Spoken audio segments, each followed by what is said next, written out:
I think it's just going to get weirder and weirder and weirder, and finally it's going to be so weird that people are going to have to talk about how weird it is. Eventually people are going to say, what the hell is going on? It's not enough to say it's nuts. You have to explain why it's so nuts. The invention of artificial life, the cloning of human beings, possible contact with extraterrestrials, the systems which are in place to keep the world sane are utterly inadequate to the forces that have been unleashed. Welcome back to Forbidden Knowledge News. I'm Chris Matthew. This is our weekly segment for announcements and paranormal and high strangeness news. Ryan Burns will be joining us shortly to get us updated with all the latest strange happenings from around. First, be sure to check out our website, forbiddenknowledge.news. It's the home of the Forbidden Knowledge Network. We feature all your favorite amazing shows, content creators, podcasts. You can also rent or purchase Doors of Perception there. Check out the trailer. We are having a fundraiser for production of Doors of Perception 2. If you'd like to make a donation or help with travel or expenses, we have a link for you in the description. But the best way you can help right now is to rent or purchase our new film, Doors of Perception, right from our website. This is a special edition pre-release version. You can rent it for only $3. You can buy it for $7. And you can also get a 4K version for $12. This is a great way to help with our fundraiser. Also, you can watch our first film, Occult Louisiana. That's available on Tubi. That's free for you.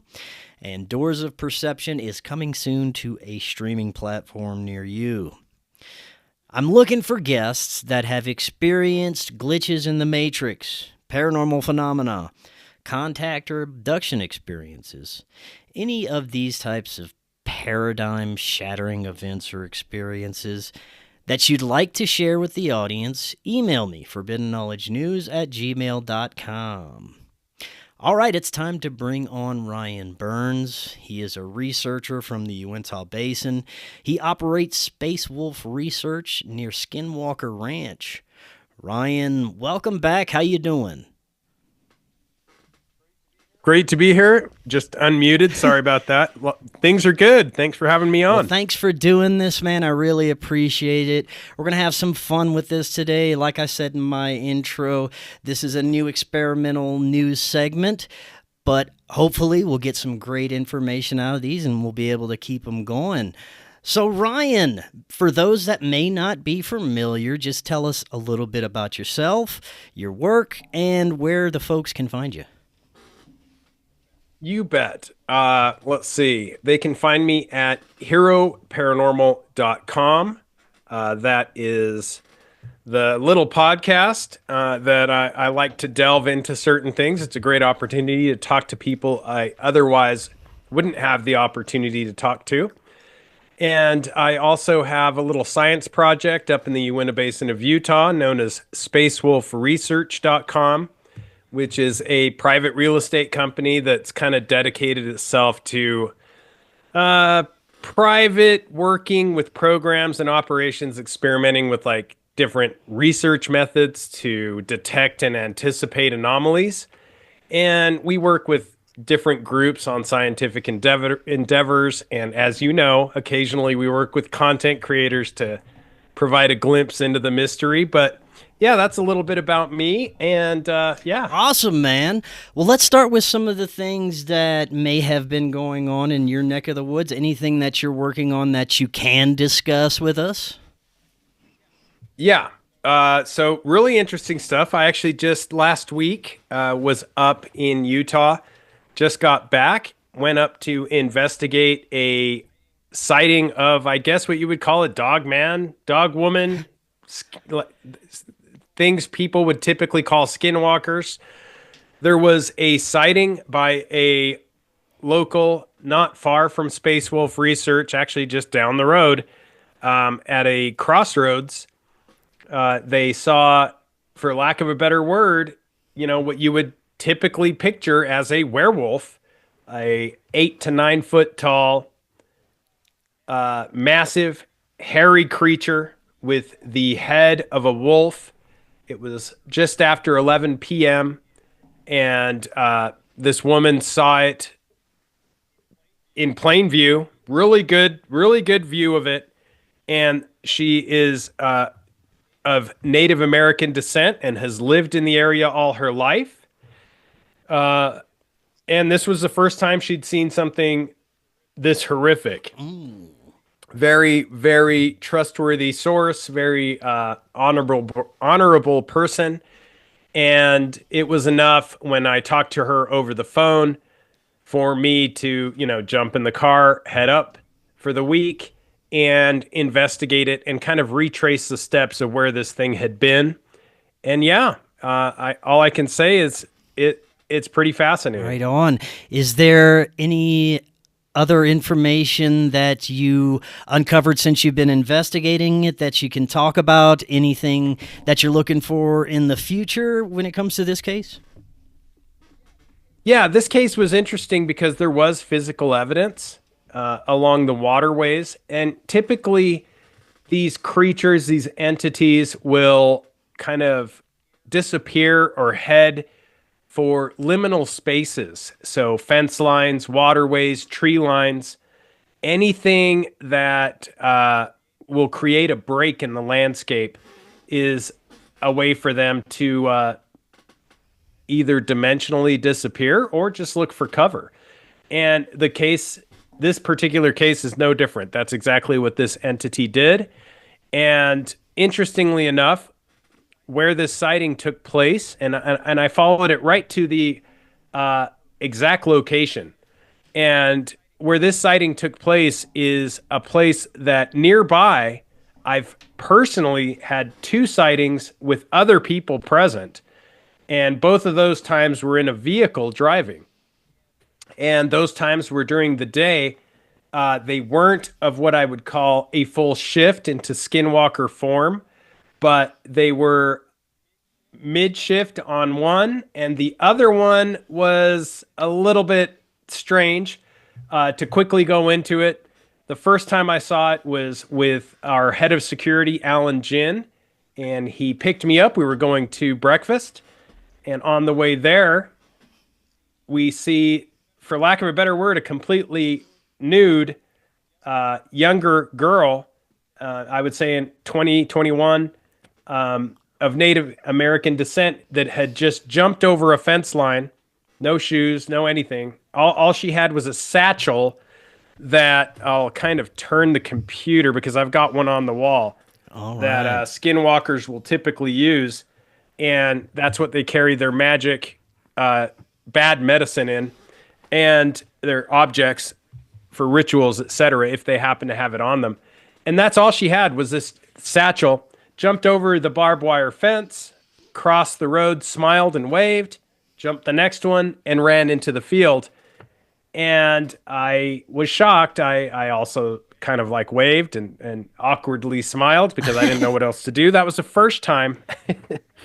It's kind of funny looking back. That was the first time that I'd seen anything at that location. And then fast forward later on in the year, after a gathering I had been at called the Moon Lake Gathering, I was coming down on the same road from the opposite direction, and more north along that same road, myself and another individual in the car saw a kind of lump, a mass in the road. At first I thought it was like maybe a dead calf or a dead animal. It was dark. It was actually my mom in the vehicle, which made it very awkward. And I said, "Look at that." And she saw obviously what was in the road. And then it kind of like came up, and you could tell that it was now a person and wasn't completely clothed, had pants on, shorts, no shoes, same satchel. It was the same girl. And this time her face was painted with red face paint. And again, with the awkward wave and the smile, we slowed the car down. Very creepy. Whoa. And that was the second time. So this and the proximity, I mean, we're talking same exact roadway, very close to the crossroads, same area.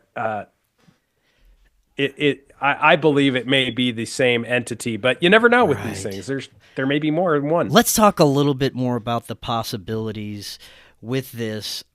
From everything you understand, everyone you've talked to, all the experiences you've had, what you believe is unfolding here. We've discussed a little bit about it before, the skinwalker rituals, how these states are achieved. Let's talk a little bit about that first, and if you think that this is all one phenomena, meaning that it is a ritual that these individuals or groups are doing, or are there elements of something natural happening there as well? Really good questions. I'll kind of take it from the top. What is unfolding is, I think that due to the nature of humanity and the reality of this location and the magical properties that it may hold, kind of getting out into the mainstream, that we are having more individuals that are drawn to that sort of thing come to the area to kind of tap into it. Sort of like Sedona in the 70s, right? Like you're getting more people that are coming to the area to practice their variety of magic, or to actually partake in the specific rituals that skinwalkers employ. And how those states are achieved are through much like the magical properties of any order, like Thelema or the Hermetic Order of the Golden Dawn, or any practical magic. There's instructions, and you can find instruction manuals, for lack of a better word, for the majority of these different magical practices. A lot of these things have typically in the past been oral traditions in indigenous cultures, but there is telltale instructions of how to do this sort of thing. And as to your question of, is it all one phenomena? I think they are interrelated, but they are not all one phenomena. There is a natural order to what the government has called a precognitive sentient intelligence that roams the landscape. And it seems that there are various factors stemming off of that, but in a way, it's sort of like our reality, in that, there's a universal consciousness, and then there are varying factors, compartmentalized down to everybody's individual belief systems. Everybody doesn't believe the same things. People practice different things. People practice different religions. But it doesn't mean that there's not an all-encompassing hierarchy to, the unseen world that still exists. And that may be the same thing. So, yeah, I don't know if that answers. Yeah. When it comes to what people experience or witness, as far as these shapeshifters or skinwalkers, do you think that it is a physical phenomenon, meaning that these people are actually transforming physically, shape-shifting into these creatures, or is it a projection where they can mentally project what they want to be, whatever animal or creature they want to project themselves as by using these rituals, or maybe a little bit of both? What do you think? Really good question. I think both. And the reason it's really because in speaking with people who have claimed to have family members who have this ability, and delving into the subject matter quite deeply, what's been shared with me is that there is the potential for both. In other words, there is a very physical aspect to it, in that physical things have to transpire to make it all happen. For example, the wearing of the actual animal skin, the particular practice and ritual that takes place before the shift, as they call it, But then on the other hand, there's also a dimensional, or like, as you mentioned, a projection that seems to be almost like, dare I say, an avatar out there. There are cases of people engaging with these entities, and depending on how far that engagement goes, shooting firearms at them, etc., there can be very real attributes physically to the practitioner. So there seems to be a bit of both. You know, it's not 100% like Teen Wolf, where you see like the bones crackling and all that's taking place. I would say it's closer to most magical practices, where a lot of it is symbolic in nature, but there's a very real consequence. We can see why the military-industrial complex and various high-level interests are experimenting out there. If they can weaponize this, the ability to project one's consciousness as anything, as a creature, as a monster, as another person, that could be extremely valuable to the military or other interests. I think so. I think that, you know, in some of the sightings I've had, and to give you an example, one of them, very close proximity, we saw some interesting lights that were flashing in 45-degree directions. When they would turn off, they would travel, and then they would flash again, a lot like a camera flash. But they would travel when they were off, which made it kind of scary because you didn't know how much ground they were covering, and they covered ground very quickly. And you didn't know if they were coming towards you. Well, on one occasion, one of these did come towards myself and another researcher, and did in fact come over exactly where we were perched on a rocky outcropping. And we kind of delved into a little crevasse to kind of protect ourselves, and it flashed above us. And I mean, you could feel the heat off of this thing, and it was just like a camera flash. I don't know what the flash did. We checked each other out. We were completely fine. Seemed like a technology up until this point. But before it flashed, it appeared as if it was 3 stainless steel balls in a triangular formation, but not connected in any way. They were just flying in formation.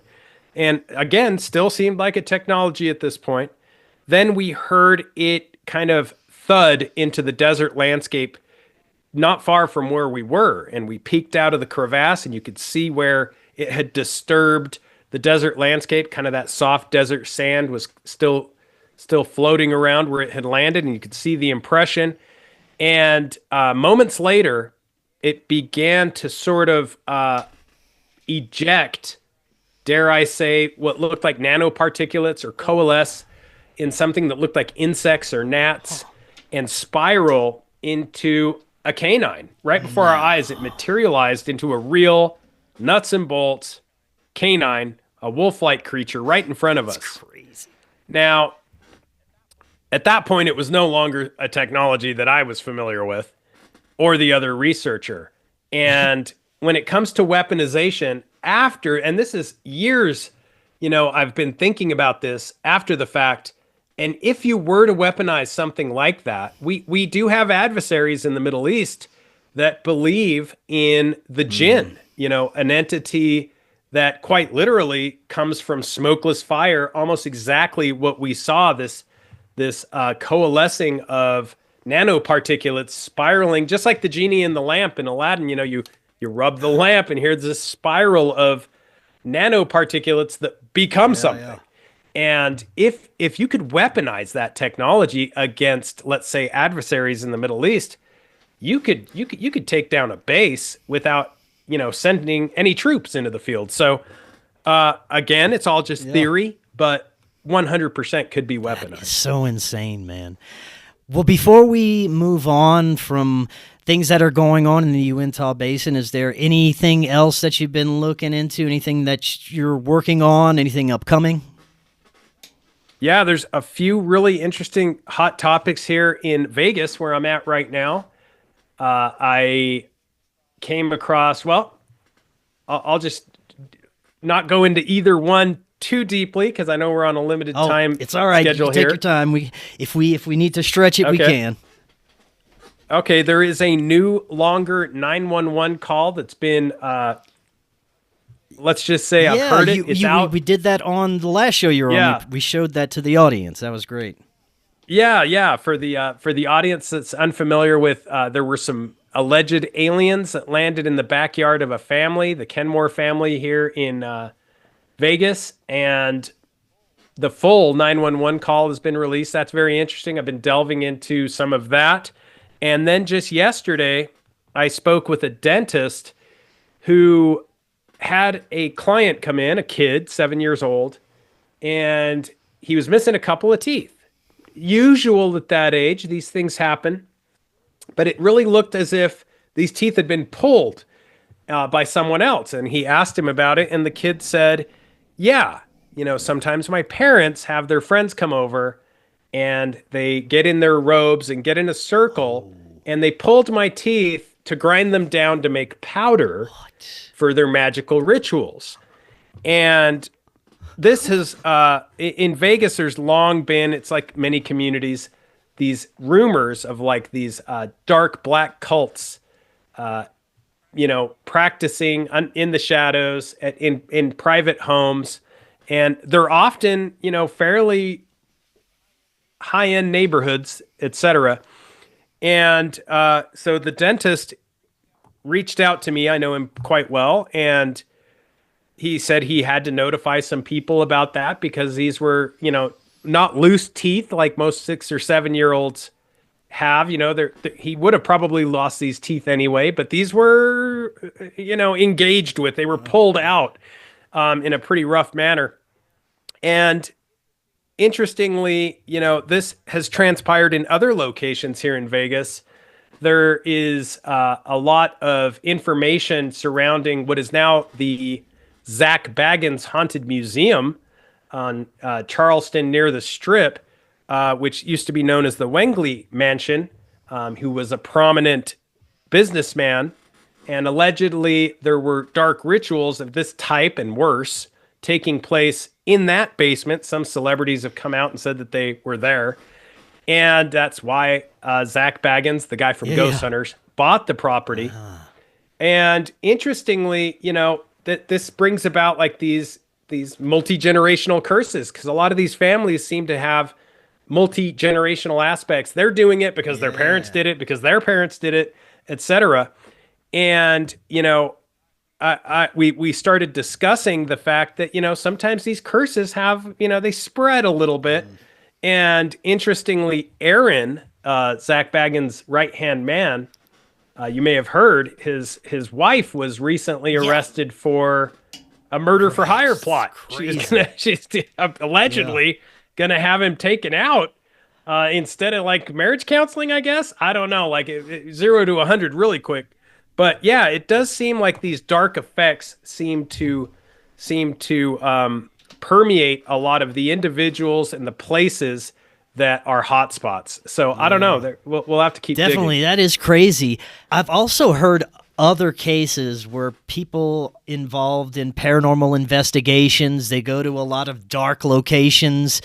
They end up, some of them, in very dark situations in their own life, up to things like murder for hire plots. So that is very interesting. It makes me wonder if they may be connecting to some kind of dark energy when they're doing that. Yeah. I just read a really crazy book, man. Oh, man. This is crazy. It's a book that was written by a Carmelite, a priest in France. It's a book that was given, or I should say, Diana Pasulka, who wrote American Cosmic, when she was speaking with Jacques Vallée about, the layers of the UFO enigma, he said, you need to read this book and you'll understand more about what's going on. And it's a book about Satan, and it's 666 pages. And it is really important because it goes into a lot of what you just said, and how these things can manifest and occur, and how there is this aspect where the human mind can kind of engage in a sort of neurosis, and then it slowly leads to possession, and that, for lack of a better word, people just become like little objects on a chessboard to some of these unseen entities. And great book. It's titled, just plain titled, Satan. Jeez. And it's got a really creepy image on the front. I actually have it. Let me grab it really quick and show you. Us. That is crazy. And people can find this like at Amazon or something?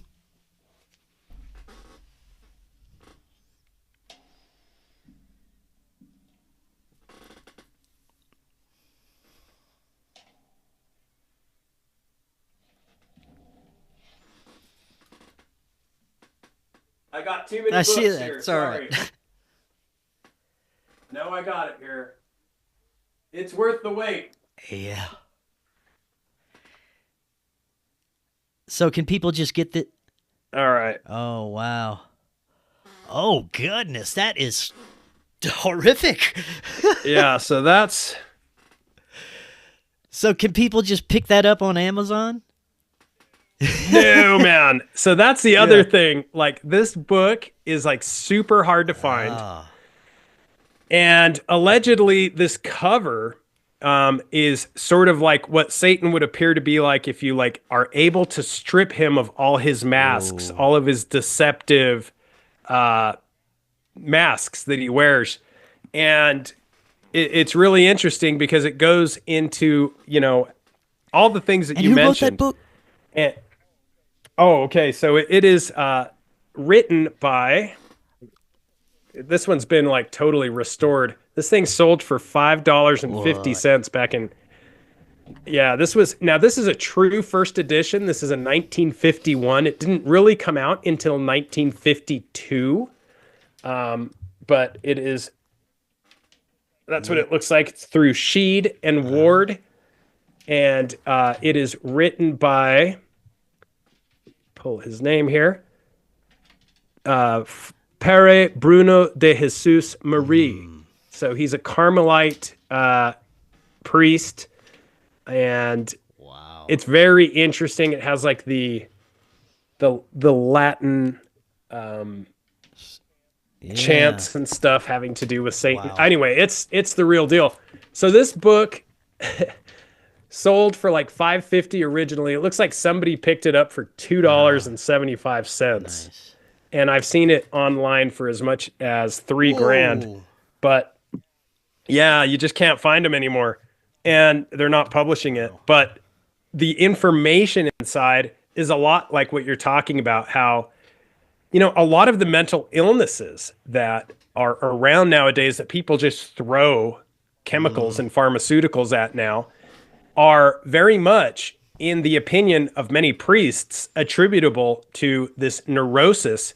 And this book kind of delves into finding the line.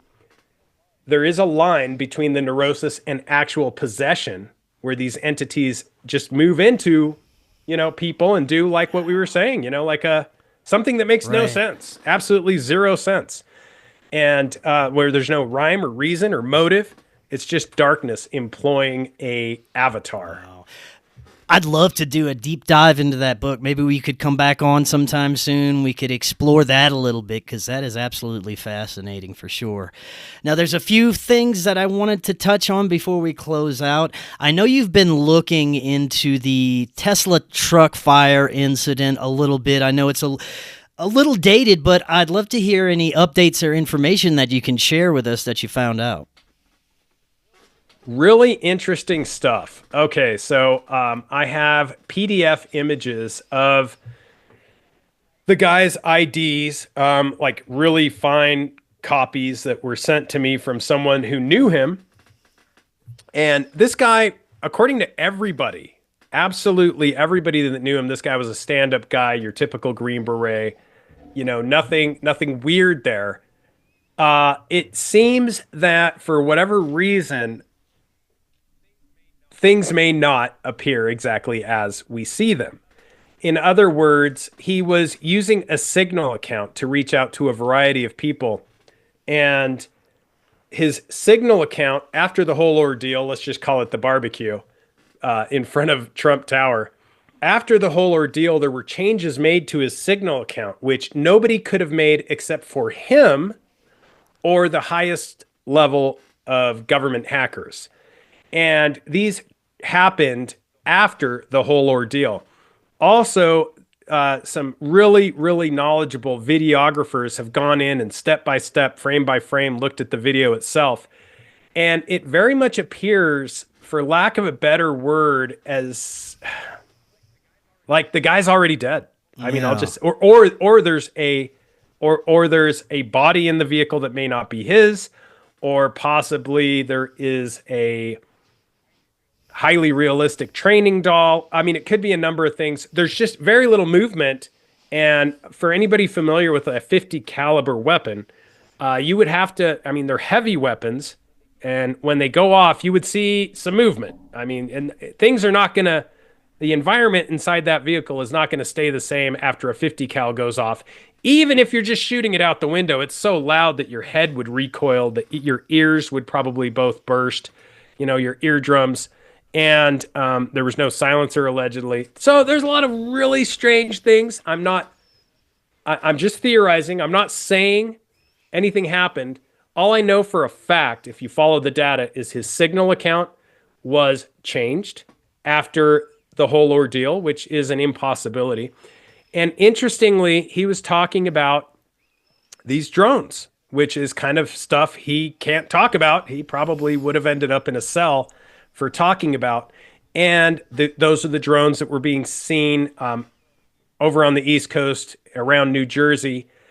And other than that, another really interesting telltale sign is the fact that he was discussing getting out of the country, as if to say, if I'm able to get out of here, everything will be okay. So there is a possibility. He alluded to the fact that there was a possibility that people were on to him, people were following him, and he didn't mince words. He said that in communications, digital communications. So maybe he got out of the country, maybe he faked his own death. I don't know. These are all just theories. But all I know for sure is his Signal account was messed with after the whole ordeal. Very interesting, man. Yeah, we'll have to keep us updated on what goes on with that. Another thing I want to get to is your thoughts on the scans that were done underneath the pyramid and some of the images that have come out and speculation. Already the truth community is completely divided over this. Half the folks are saying that it's fake, half are saying that it's ancient aliens. The answer is usually somewhere in the middle, but I'd love to get your thoughts on it. Sure. Okay, so I've got a upcoming podcast with a expert on the pyramids. You've probably spoken with him before, Stephen Myers. You can find his information at thepump.com. He has his own beliefs of what the pyramids are. Other experts have their own beliefs of what the pyramid are. I tend to gather with those experts who believe they weren't tombs. And I that's just my gut instinct, that they were not tombs and that they served a very real purpose by how they were engineered. I'll have more information after I talk with him at length, but what I can tell you is I was involved through a remote viewing masterclass with former Bigelow remote viewer Angela Thompson Smith. She was the one that Robert T. Bigelow employed to remote view Skinwalker Ranch with her team. And in this remote view and what transpired in this masterclass, we remote viewed the Sphinx, which is nearby. And I can tell you without a doubt, and I mean, we're talking a lot of us, there was a lot of very well-known remote viewers, and I am not one. I'm not well-known. I can do it, but it kind of freaks me out. I'll just be honest. It kind of freaks me out that the human body can do these things, right? So even though I know the process, I do it from time to time. It's not my thing. But I can tell you that very much 100% I saw tunnels underneath the Sphinx. 100% under the Sphinx. I wasn't the only one. It was unanimous. We all saw these tunnels underneath the Sphinx. And those were proven to be true. Now, that's not LiDAR or like the scans that they're doing now. But I'm interested to see where this goes as well, because I think there's so much going on in the news right now that you can't throw out the possibility that some of these news stories are meant as deflections. And then, as you said, sometimes there's some truth to it, but maybe it's not all 100% true. So maybe there are columns that go down 600 meters. Maybe there are the spirals, but then it jumps again to like 2 miles deep. And it just seems like one of those rabbit holes where it magnetically pulls the public's interest in such a way, because it's a big developing story and a huge scenario if this is all true, but it pulls everybody away from things like burning Cybertrucks. And you just don't know these days. There's the media is so capable. It's a tool that I believe can also be weaponized against the masses, and I have to be very careful when consuming media. 100%. I think everyone should be very careful when consuming media. One more thing that I wanted to get to before we close out. I don't know if you saw it in the UK. They had this strange spiral blue light in the sky that was spotted across a vast area. And of course, the experts have claimed it's SpaceX. Others have claimed it isn't. I haven't been able to look or verify anything about SpaceX launches or anything in that area, but I'd love to get your thoughts on what this could have been. Man, you just brought up possibly the biggest Pandora's box of our time, which is SpaceX. Yes. So, how do I even get into this for just a little bit? This is like such a deep, dark ocean, but I'll try to just dip my toe in. So as many people know, Werner von Braun wrote a book in 1952, same year as old Satan here. And it was titled Project Mars. And in that book, he prophesized from a fictional standpoint that there would be a mission to Mars led by a man named Elon colonizing the planet. Elon is not a common name. Yeah. In fact, I don't think anybody has that name except for one person. And it does have EL, which is, the creator god El's trademark sign. Any entity with EL in it, most angels, most demons, Raphael, Gabriel, Samael. When you see that EL, you know that you're dealing with something a little bit cosmic. And to kind of get the gist of this, I recently got put onto a website which seems very much fictional, yet it holds a lot of real stuff. And you can look this website up yourself. It is xcorp.com, and it is dense, very dense, and seemingly tells the tale in real time of what is allegedly taking place behind the scenes in the background of X, aka SpaceX, X Corp divisions, the multifaceted different industries that Elon is involved with, everything from AI to security to government projects to space, SpaceX, and even Twitter, even X. So it's all in there. It mentions soul legislation, government, commercial, industry, academic, private sector, aerospace platforms, and everything else you can imagine in this seemingly real yet totally fake appearing website. Like I said, very dense with information. Now, where it's interesting is I as usual, I was hooked, and I really delved into the website, xcorp.com, And lo and behold, the website is for sale, the domain at least, for $6,666,000.66. So, as usual, there is that symbolism there. It's unlikely they'll sell the website, but the fact that they have it listed for sale at that number tells me that there's probably some symbolism and esoteric things going on here. But many people in mostly the arena of disbelief when it comes to the media have alleged that Elon is going to be, for lack of a better word, sort of the Constantine, if you go back to Roman times, sort of the guy who gathers the masses under this realm of X. Again, the realm of X being similar to the illuminated cross that Constantine saw when he went up in battle against the Babylonians. They were going into battle with Constantine, and allegedly they see this illuminated cross, and under that, the phrase "in hoc signo vinces," which means under this sign you will prevail, or under this sign you will be victorious. And what did Elon do when he first bought Twitter? He put a huge illuminated cross, an illuminated X on top of Twitter, so bright that everybody complained and he had to pull it down.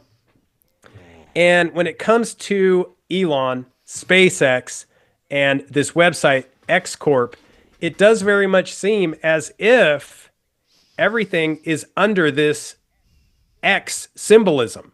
And of course, if that's the case, then Elon would be the new pope of the new religion of the masses, which technically the new religion of the masses is belief in space and technology, and if you think that that's a stretch, keep in mind that NASA's been putting the names of Greek gods on the sides of their rockets since their inception and shooting them up into the atmosphere. And there's a lot to unpack here. I've only scraped the surface, but you can get the gist of where it's going. The direction we're headed, the possible technocratic nightmare that could come out of it, is something that I think everyone really needs to be paying attention to right now. There seems to be many that are under this level of hypnosis because of all these things that sound greatly appealing, while the other hand is doing something very, very dark and sinister. I hope I'm wrong, is all I'll say about that. It's interesting, and we don't know. Right. We don't know, because, the same was said about Constantine back in Rome. Is there any way for you to pull up X Corp and kind of screen share that? 1 second. What's the website? Because it's interesting. xcorp.com. And it's interesting that you mentioned the other hand. One hand is doing something and the other hand is doing something else, because I want to show you something on this website. Let me see if I can share my screen. Yeah, you're good. It takes a minute, I know. Let's see. There it is. All right. And now if you go down, you're going to see a variety of interesting images.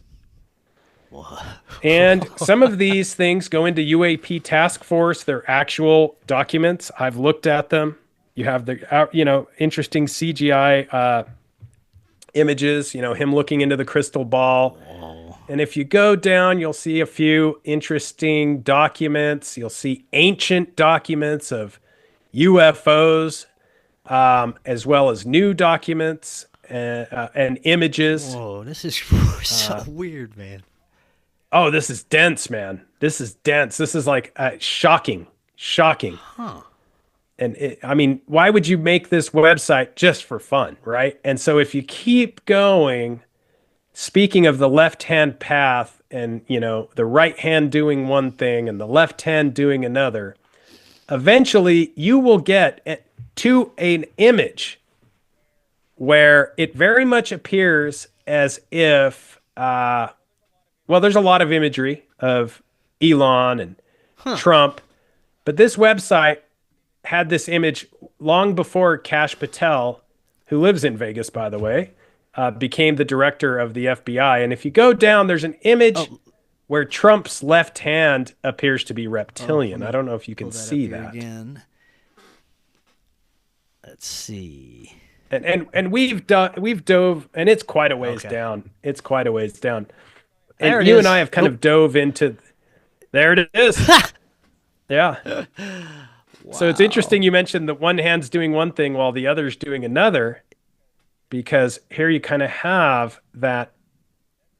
It's an interesting sight. Yeah, man. A lot of UFO symbolism, then they have the occult symbolism mixed in with that.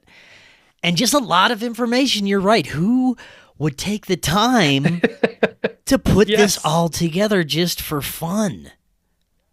Yeah, it looks like a psyop. Yeah. It looks like a full-on, and then to be listed for sale, the domain for $6,666,000. And there's real stuff mixed in with stuff that can't be verified, but it reads very coherently. And it has the right names of the right players. Yeah. And it's shocking. That is absolutely crazy. I'm going to have to dive into this more myself. Wow. That is so interesting, dude. Well, we've already gone far beyond our time limit, and I want to thank you so much for taking the time to do this today. That was awesome. Ryan, one more time before we close out, let everyone know where they can find you. You bet. You can find me at heroparanormal.com or Hero Paranormal on YouTube. Definitely check it out. Just a small podcast, but I like talking about this stuff. So awesome, man. Well, thank you so much. We'll definitely be talking again soon. And until next time, everyone, have an excellent evening. We'll be talking again tomorrow. See y'all then. Thank you, Chris.